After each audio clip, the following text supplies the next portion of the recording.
prezentaciju održim na engleskom jeziku. Since we have our guests from Ukraine and Germany, I will speak in English this presentation. I see some nodding, okay.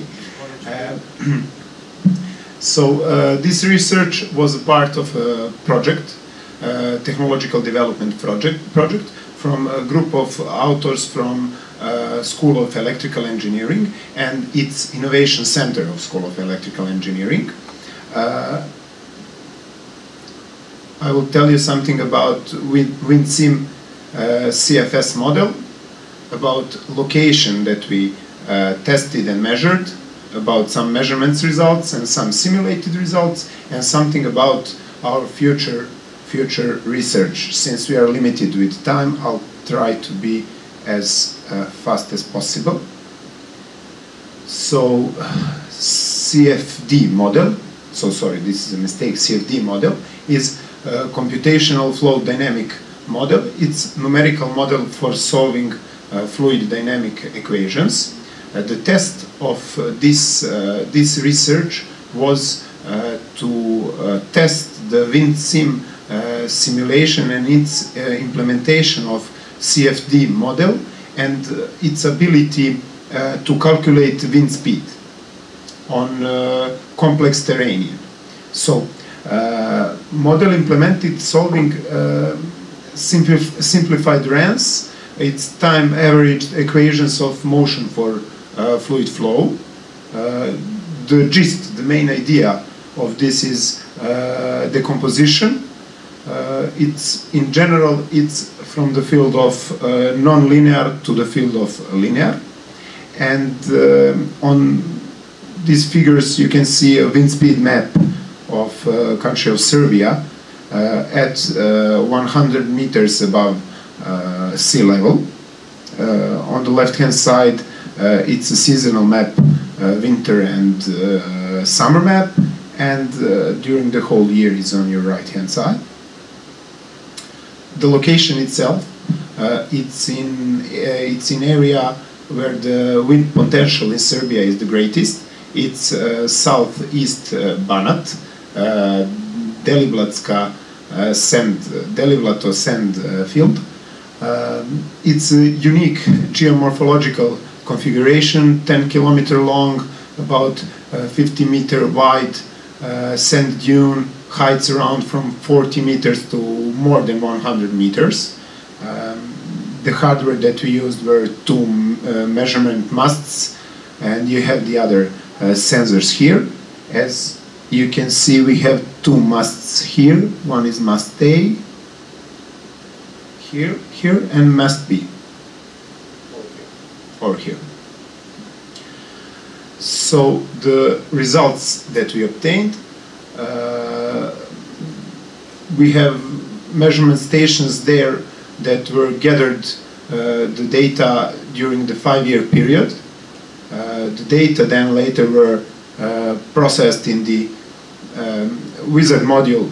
It's a wind assessment tool. It results the wind roses for both masts. The first one is simulated, the other one is measured. These data are used as referent measured values comparing with the simulated wind roses. Here we can see both wind speed for both masts, prediction at 30 meters above the ground.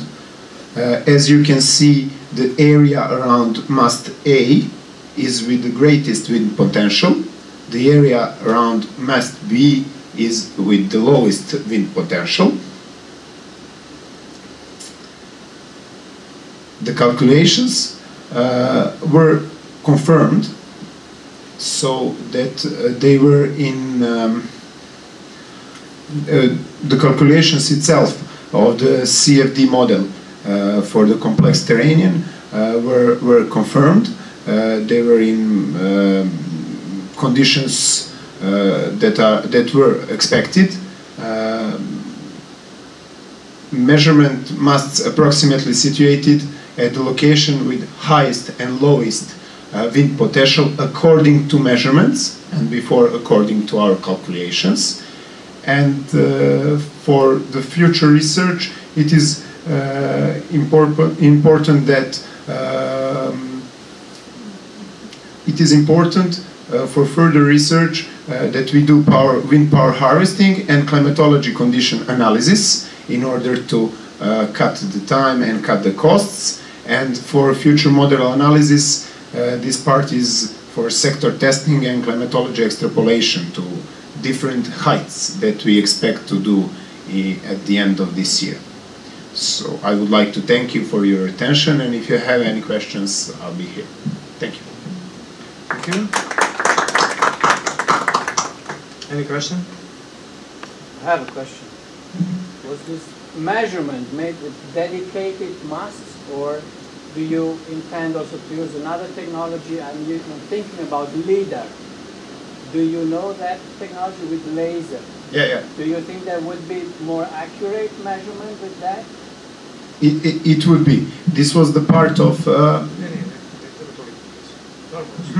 This was the part of previous project until the 2010. So the whole implemented system was from then. We measured at the heights of 30, 40, and 50 meters just because of that, because of the equipment. With lasers, you do one measurement. But we're familiar with the technology, and it's very convenient. Thank you. Next question? No? Thank you.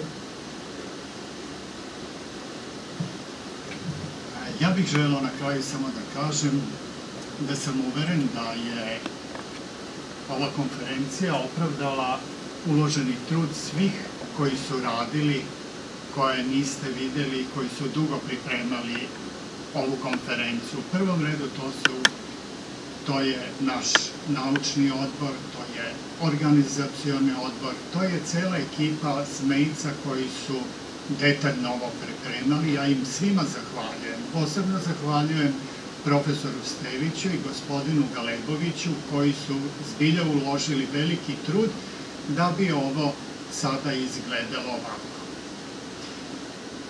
Najavljujem sledeću 5. konferenciju za oktobar sledeće godine. Ovim završavamo 4.